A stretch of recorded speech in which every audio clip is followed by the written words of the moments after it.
khu khu silver play button ani a subscribers noi khatlin lomna na YouTube atanga minon thon ani a tuna hian kan hong don ni kan honga ai ti hian a lo injia ka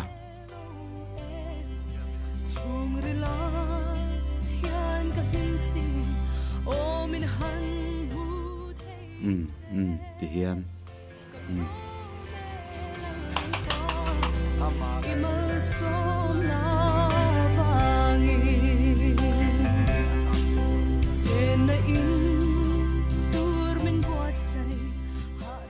he button ka don theina chan hi pathian wang le min subscribe tu te nang ma ni wang liu ani e ka channel te min lo en saka min lo lut sak tu te zong chunga lom thu ka soi ani pubel i lom thu an soi vela lo subscribe wala lo share zel ta tin like kha min lo pe zel bokula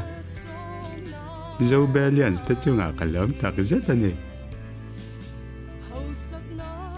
he ka channel ta na mi tangkai mi tam takin oma chung jinga chuan tarlan lo thei lo ka neya